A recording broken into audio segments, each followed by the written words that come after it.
Hello everyone, आज मैं आपके साथ बात करूंगा व्हाई मार्केट फॉल टुडे।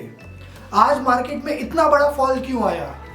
यहाँ पर कुछ कारण हैं जो आपको समझने चाहिए, जो आपको आगे जाकर भी मदद करेंगे। ठीक है, सबसे पहली बात, आज मार्केट खुला, ठीक है, ओपन हुआ, फ्लैट ओपनिंग थी, थोड़ा बहुत निफ्टी डाउन था, बैंक निफ्टी ऑलमोस्ट फ्लैट था। ठीक है, खुलते ही नीचे गिर गया। ग्लोबल मार्केट का इंडिकेशन थे आज गैप डाउन ओपनिंग होनी थी, लेकिन फिर भी फ्लैट ओपनिंग हुई, उस वजह से नीचे गिर गया।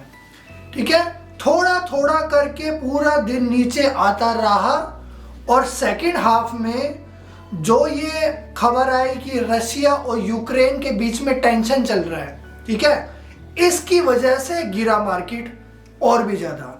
अब यहाँ पर कुछ लोग मुझसे पूछ रहे हैं कि सर ये न्यूज़ और टेंशन तो जो है रशिया और यूक्रेन के बीच में चल रही है, फिर हमें क्या फ़र्क पड़ता है इससे, तो हम क्यों गिरे इतना, हमारा मार्केट क्यों गिरा। यहाँ पर एक बात जो है आपको समझनी चाहिए। मैं आपको कुछ टाइम पहले इंडिया का एक सिनारियो लेके जा रहा हूँ। 1971 की जब लड़ाई हुई थी, ठीक है, तो वहाँ पर युद्ध हुआ था इंडिया और पाकिस्तान के बीच में, लेकिन वहाँ पे बाहर के भी बहुत सारे देश जो है इन्वॉल्व हो गए थे। ठीक है, क्योंकि किसी का कोई मित्र है, किसी का कोई दुश्मन है, इस तरीके से बहुत सारे देशों की इन्वॉल्वमेंट हो गई थी।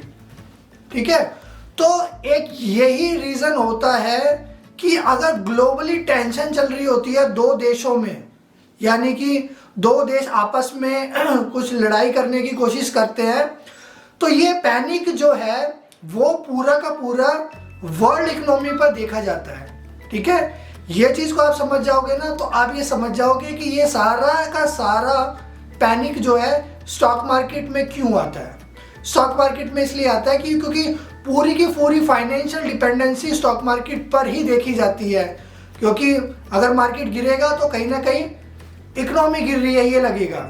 ठीक है, दूसरी बात, जब भी कोई दो देश लड़ते हैं, जब भी कोई दो कंट्री का युद्ध होता है, तो वहाँ पर एक चीज़ जो देखी जाती है वो ये, चाहे कोई जीते या चाहे कोई हारे, डज नॉट मैटर, नुकसान दोनों का ही होता है।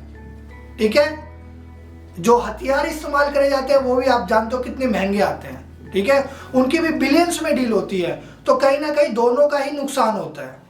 ठीक है, अब यहाँ पर मैं जो है आपको सेकंड पॉइंट समझाऊंगा जो कि मोस्ट इम्पोर्टेंट है, क्योंकि ग्लोबली जो किसी दो देश का युद्ध होता है ये कभी कभार होता है, 6 महीने साल भर में या कई कई सालों में एक बार होता है, लेकिन जो मैं आपको बता रहा हूँ वो हमेशा हर महीने कभी ना कभी देखा जाता है। एक चीज आपने नोटिस की होगी या नहीं की होगी मुझे नहीं पता, लेकिन नोटिस करना कि मार्केट हमेशा एक्सपायरी से 1 या 2 दिन पहले गिरता है, चाहे वो वीकली एक्सपायरी हो चाहे मंथली एक्सपायरी हो।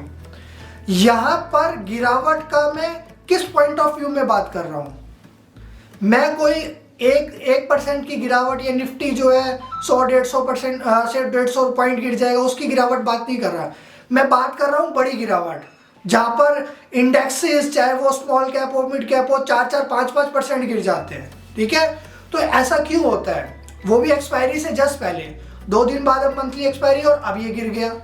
ठीक है, तो इसका एक कारण है। आज का मैं सिनारियो के हिसाब से आपको एग्जांपल समझाता हूं। मार्केट धीरे धीरे धीरे धीरे नीचे आया, 17,200 पर सपोर्ट था निफ्टी में, लेकिन जैसे ही 17,200 तोड़ा एकदम सीधे 200 पॉइंट। क्यों हुआ, क्योंकि जिन लोगों ने भी पुट सेल की हुई थी, चाहे वो 17,500 की हो, चाहे 17,600 की हो, चाहे 17,200 की हो, चाहे 17,000 की हो, ठीक है, इन लोगों, ये लोग जो है जिन्होंने पुट सेल की हुई है ये एक्सट्रीम रिस्क में है। रिस्क समझ रहे हो, सपोज करो आपने जो है 17,200 की कॉल, सॉरी 17,200 की पुट जो है 100 पॉइंट में सेल की, आपको मैक्सिमम कितना प्रॉफिट हो सकता है, 100 पॉइंट्स का। लेकिन जब ये मार्केट नीचे गिरेगा तो इसकी वैल्यू तेजी से बढ़ेगी। ठीक है, 17,000 आ गया था मार्केट, 200 पॉइंट का तो इसका प्रीमियम ही हो गया। दूसरा इसमें प्लस 200 पॉइंट का तो इसका वैल्यू ही होगी और प्लस प्रीमियम। तो अगर 250 पॉइंट भी इसके लगभग प्रीमियम हो गया 17,200 की पुट का, आपने जो 100 रुपए में बेच रखी है, अब आप इस पुट में क्या हो, एक्सट्रीम रिस्क में हो ना। ठीक है, एक्सट्रीम रिस्क का क्या मतलब है कि ये अगर मार्केट नीचे गया, मार्केट यहां से 400-500 पॉइंट और गिर गया, तो ये 400-500 पॉइंट जो है 17,200 की पुट हो जाएगी। आपने 100 रुपए में बेची हुई है, 600-700 रुपए हो जाएगी। क्या आपके पास मार्जिन है अकाउंट में इतना? ये मैं नहीं पूछ रहा, ये आपसे पूछेगा आपका ब्रोकर। ठीक है, इस चीज को समझने की कोशिश करना। ब्रोकर के पूछने का क्या मतलब है? ब्रोकर अगर आपको मार्जिन देता है, या अब तो कोई मार्जिन नहीं मिलता, 1.25 से 1.5 लाख के बीच में कोई एक पुट या कॉल सेल हो जाती है, ऑप्शन सेल हो जाता है, तो अगर ये तेजी से बढ़ेगी, 100 रुपए वाली 200 हो गई, 300 हो गई, 400 हो गई, आपका ब्रोकर ना तुरंत आपको कॉल करेगा या मैसेज करेगा या मेल करेगा कि मार्जिन कॉल। ये मार्जिन कॉल क्या होता है? ये मार्जिन कॉल वही होता है जो आप एग्जैक्ट समझ रहे हो। आपके अकाउंट में इतना मार्जिन नहीं है कि आप उस सेलिंग ऑप्शन, जो ऑप्शन सेल किया हुआ है, उस पोजीशन को होल्ड करके रख सको। तो अब क्या होगा, अब आपका मार्जिन जो है, आपका ट्रेड जो है वो ब्रोकर के हाथ में है। ठीक है, क्योंकि ब्रोकर आपके अकाउंट की वैल्यू पर डिपेंड करता है। अगर आपके अकाउंट की वैल्यू का 50% या 80% से ज्यादा लॉस जाने लगेगा, काट देगा पोजीशन ब्रोकर।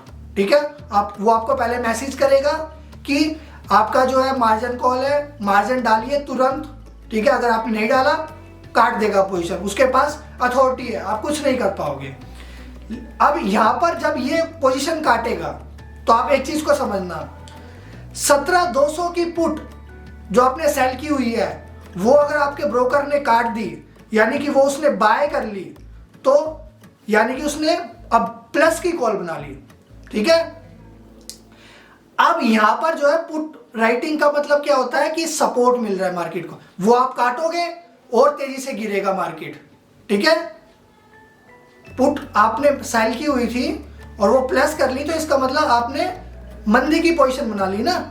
ठीक है, तो इसका मतलब अब वो तेजी से आपकी पोजीशन काटेंगे जब, तो अब यहां पर मार्केट और तेजी से गिरेगा। ये कारण है हमें बहुत जल्द ही 17,200 से 17,000 आता हुआ दिखा मार्केट, निफ्टी खासतौर से। ठीक है, और इस गिरावट में फिर बैंक निफ्टी के भी मार्जिन कॉल आने लगे और वहां पर भी गिरावट देखने को मिली। ठीक है, तो जब भी एक्सपायरी के पास टाइम आए, खास तौर से ऑप्शन सेलर के लिए है ये एडवाइस कि अपना रिस्क मैनेज करके चलो और अपने पोजीशन को हेज करके चलो, क्योंकि मुझे पता है कि ये सेफ होता है और ज़रूरी नहीं है ये हर बार हो, लेकिन अगर एक बार भी होगा तो आपका वो 5 से 6 बार का प्रॉफिट लेकर चला जाएगा, तो ऑप्शन सेलिंग का कोई फायदा नहीं होगा फिर। ठीक है, तो अगर अभी तक आपने वीडियो को लाइक नहीं किया है ना, तो वीडियो को लाइक कर दो और चैनल को सब्सक्राइब कर दो और बेल आइकन को प्रेस कर दो। ठीक है, और ऐसे ही अगर अच्छे एडवाइस लेने हैं, आपको सीखना है, तो चैनल को जो है सब्सक्राइब कर लो और अपने सभी फ्रेंड्स के साथ शेयर कर दो। Thank you very much.